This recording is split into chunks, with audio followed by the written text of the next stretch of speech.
신분당선 서북부 연장 사업이 예비 타당성 조사에서 사업 타당성이 부족하다는 이유로 떨어졌습니다. 주민들은 10년 희망 고문에 찬물을 끼얹었다며 분통을 터뜨리고 있습니다.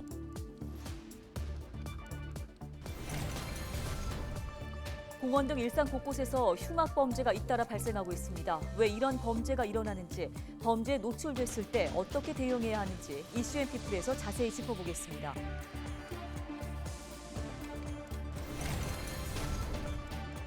연이은 강력 범죄에 시민들의 불안감이 커지면서 호신술을 배우는 사람들이 늘고 있습니다. 스스로를 지켜야 하겠다는 생각 때문인데요.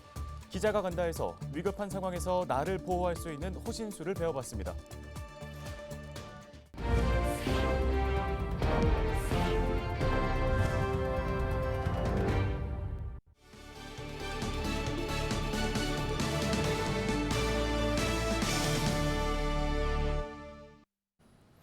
여러분 안녕하십니까? 헬로티비 뉴스입니다.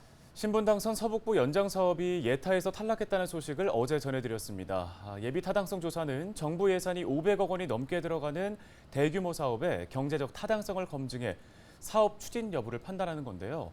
신분당선 서북부 연장 사업은 이 단계를 넘지 못한 겁니다. 네, 서울시는 연신내역을 지나는 수도권 광역 급행철도 GTX-A와 지하철 3호선과의 노선 중복, 또 GTX-A 노선 개통을 앞둔 시점에서 2조 원이 넘는 비용의 투자 우선순위 문제 등을 주요 원인으로 판단하고 있습니다. 지역 주민들은 10년 희망 고문을 하더니 제대로 찬물을 끼얹었다며 반발하고 있습니다. 손성혜 기자가 현장 취재했습니다. 신분당선 서북부 연장 사업이 처음 추진된 건 지난 2013년입니다. 5년 뒤 삼수 끝에 예비 타당성 조사 대상에 선정됐지만 중간 점검에서 경제성이 낮다는 평가가 나왔습니다. 이대로 사업이 무산될 뻔했지만 2021년 제4차 국가철도망 구축 계획에 포함되면서 다시 살아났습니다. 서울시는 기존 사업 계획을 철회한 뒤 7개였던 정차역을 10개로 변경해 예비 타당성 조사를 다시 신청했습니다.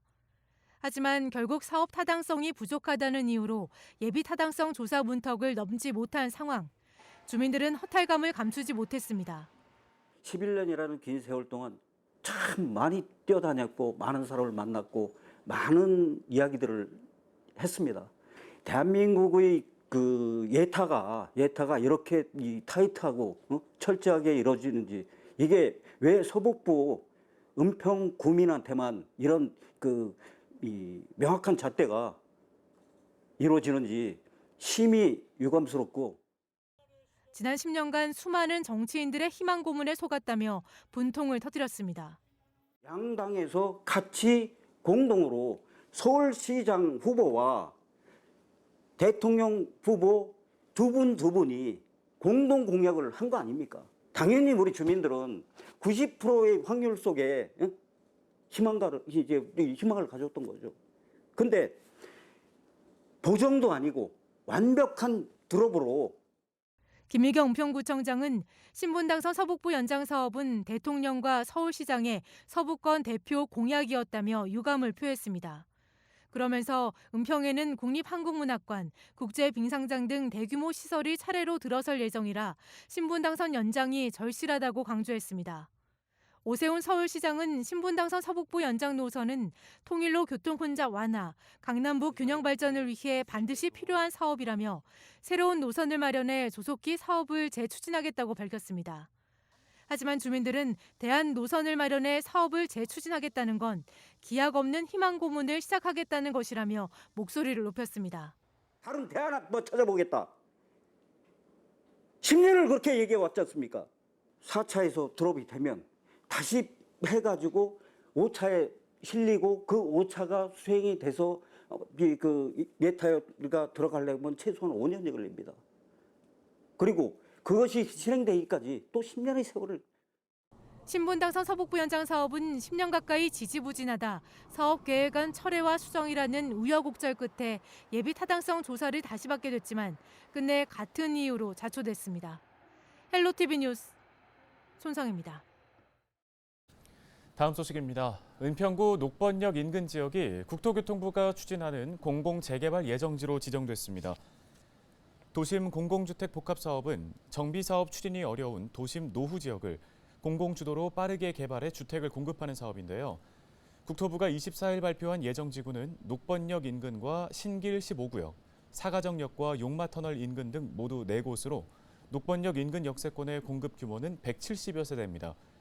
후보지로 지정된 곳에서는 14일 동안 의견 청취를 거치게 되고 주민 3분의 2 이상의 동의를 얻으면 본지구 지정 절차를 밟게 됩니다.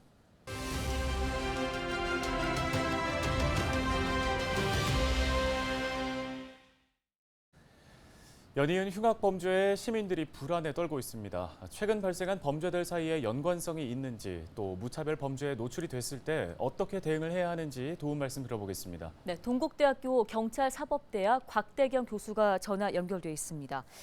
교수님, 이 무차별적인 범죄 연이어서 발생하고 있는데요.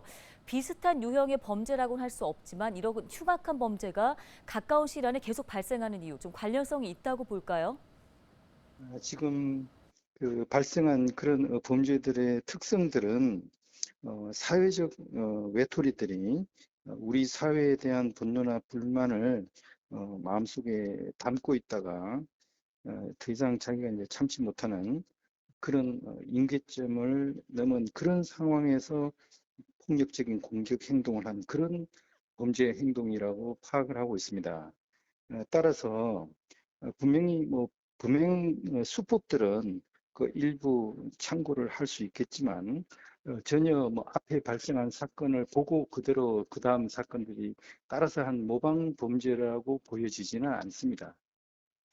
나름대로 자기가 생각하기에 더 이상 자기가 사회적으로 제대로 대접을 받지 못하고 인정받지 못하는 이런 것에 대한 사회에 대한 분노나 이제 불만 이런 것들을 폭력적인 그런 공격 행동이라는 잘못된 그런 행동으로 드러낸 것이 아닌가 생각을 합니다. 네, 이런 무차별 범죄에 노출됐을 때 그럼 어떻게 방어하는 게 좋을까요? 무엇보다 이제 중요한 것이 가능하면 그런 범죄가 이제 발생하는 현장에서 최대한 멀리 벗어나고 이제 떨어지는 게 이제 필요한데요.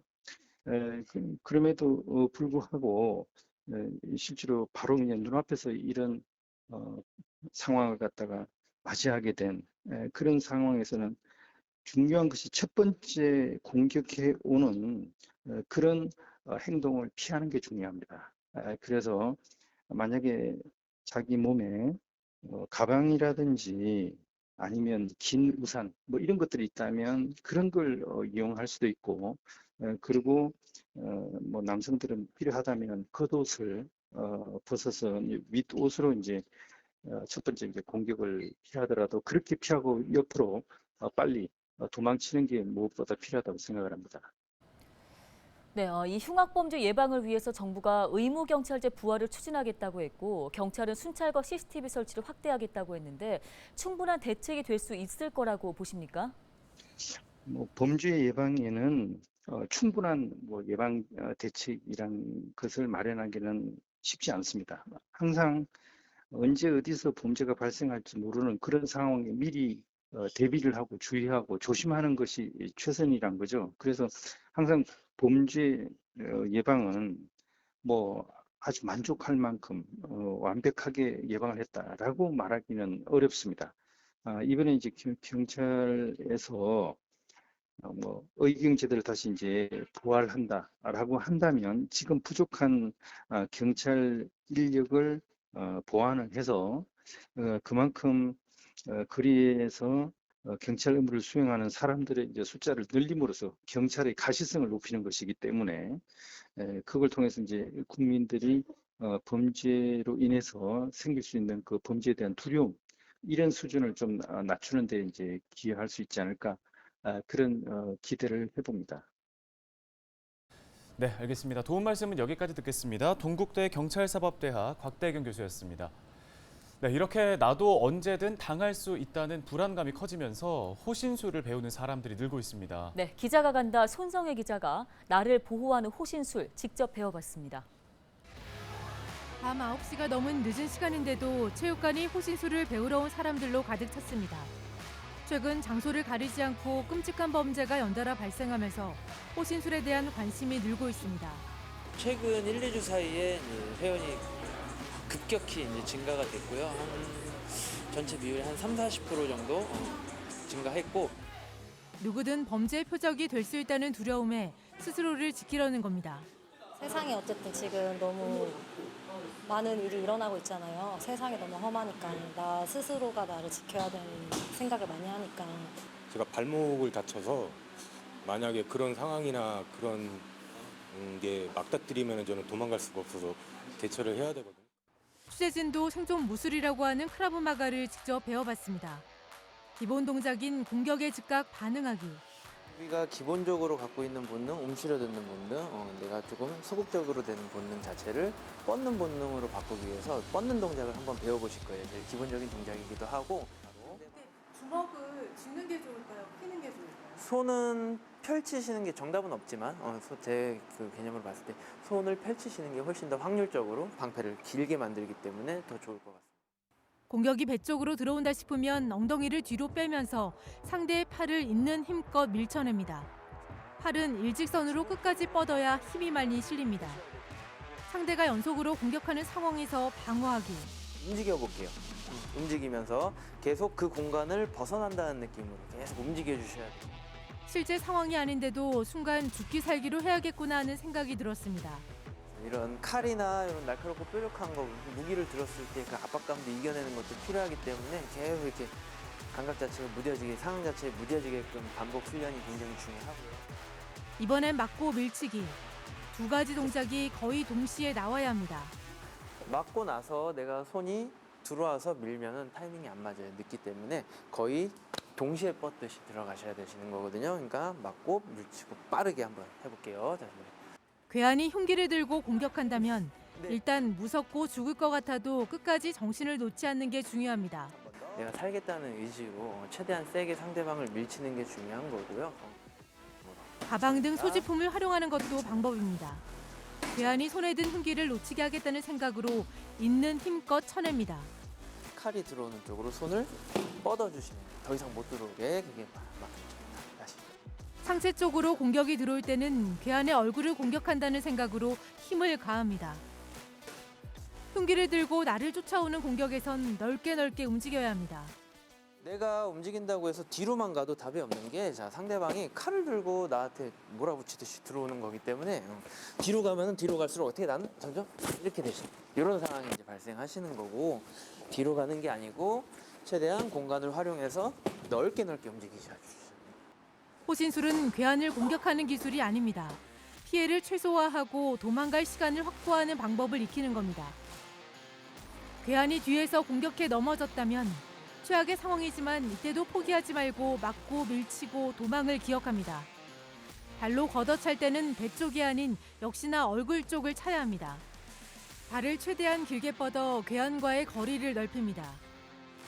이 모든 동작은 순식간에 빠르게 이루어져야 합니다.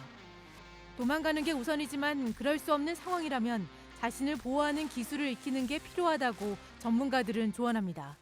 호신술을 연마한다면 평소에 꾸준히 단련해서 위급 상황에서 즉각 반응할 수 있을 정도로 기술을 갖추는 것이 좋고요. 평소에 주의를 기울이고 조심하는 습관도 들여야 하는데요. 호신술을 직접 배워봤는데요. 처음에 가졌던 막연한 두려움이 줄고 위험한 상황이 어떻게 해야 할지 그림이 그려졌습니다. 하지만 다시 있는 국물입니다. 호신술은 어디까지나 자신을 단련하고 최악의 상황에 대비하기 위한 것이라는 걸 잊지 말아야겠습니다. 기자가 간다, 소성입니다.